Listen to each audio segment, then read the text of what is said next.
mengecek siapa saja siswa yang tidak hadir pada hari ini. Untuk siswa yang disebut namanya silakan angkatkan tangannya.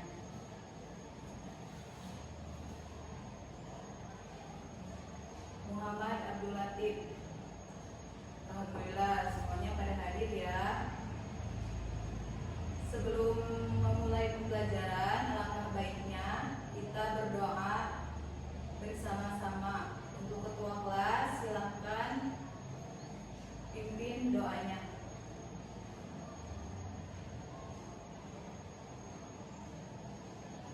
Waalaikumsalam warahmatullahi wabarakatuh. Selanjutnya kita akan menyanyikan lagu Indonesia Raya secara bersama-sama. Marilah seluruh siswa semuanya diharapkan berdiri. Silakan duduk kembali.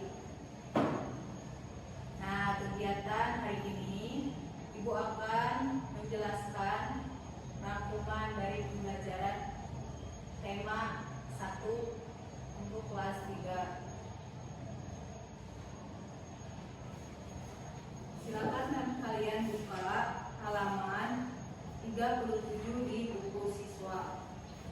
Di sini ada 4 gambar, 1, 2, 3, 4. Gambar yang pertama menunjukkan ini adalah Udin dan teman-temannya sedang bermain tanah di luar.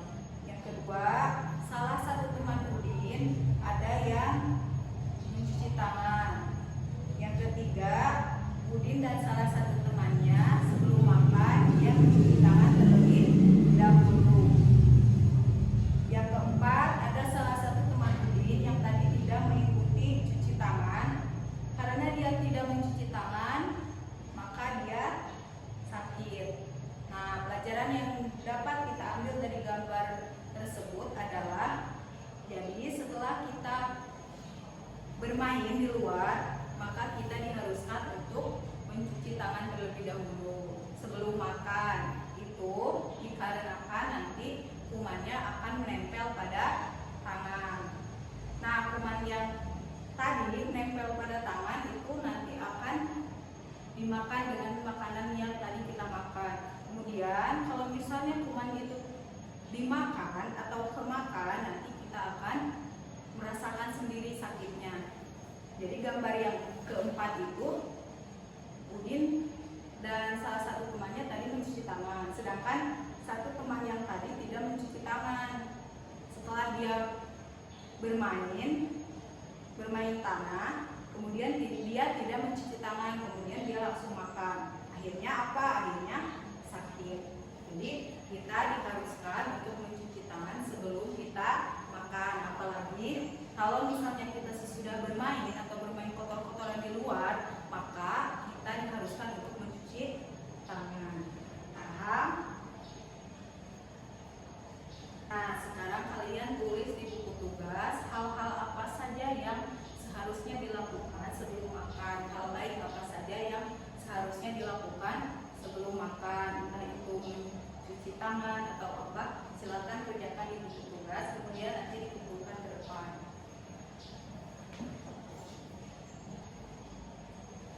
Nah, sekarang Ibu akan memberikan informasi tentang contoh makanan yang sehat, yaitu ada di halaman 42 tentang susu sapi. Susu sapi adalah salah satu contoh makanan yang sangat baik untuk kesehatan. Beberapa perusahaan memproduksi susu sapi dalam bentuk kemasan kotak siap saji agar mudah dikonsumsi. Berikut ini adalah jumlah susu kemasan kotak yang dapat dihasilkan oleh beberapa perusahaan. Yang pertama ada perusahaan A yang menghasilkan 1.200 kotak. Yang kedua ada perusahaan B yang menghasilkan 3.000 kotak. Dan yang ketiga ada perusahaan C yang menghasilkan 4.800 kotak. Kemudian perusahaan D menghasilkan 3.250 kotak. Dan yang terakhir perusahaan nomor 5, perusahaan E yang menghasilkan 2.200 kotak. Jadi kita itu harus meminum susu minimal 1 kali dalam sehari, karena susu itu baik untuk pertumbuhan kita, apalagi anak-anak yang baru tumbuh. Silakan kalian kerjakan halaman 44. Selesaikan soal-soal berikut. Yang pertama, berapa jumlah susu kotak kemasan yang dihasilkan perusahaan A dan B, dan yang seterusnya sampai nomor 5. Setelah itu kalian kumpulkan ke depan.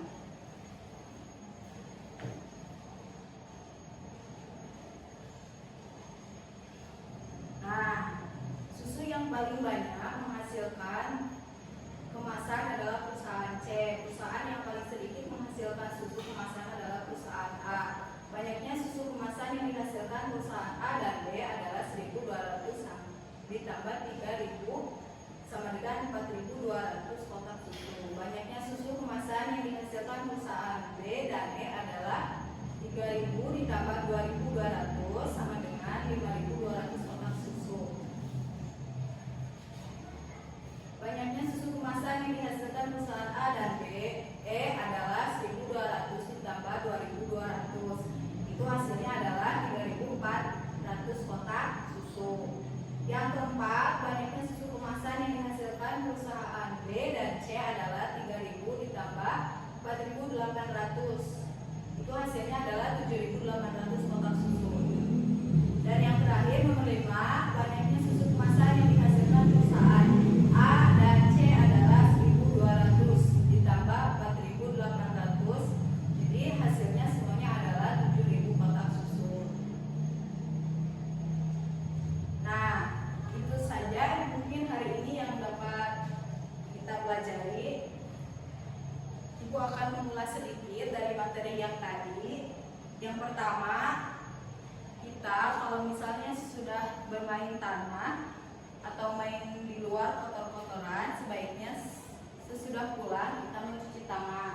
Kemudian kalau sudah mencuci tangan, kita boleh makan apa saja yang bisa kita makan. Jadi tidak boleh bermain setelah bermain tanah itu langsung makan, karena di tangan kita itu nanti ada kuman. Kuman-kuman tersebut akan masuk ke dalam perut dan akhirnya kita akan menjadi sakit. Alangkah baiknya sebelum makan itu kita mencuci tangan, kemudian berdoa. Mungkin hanya itu saja yang dapat disampaikan pada pembelajaran hari ini. Alangkah baiknya sebelum kita pulang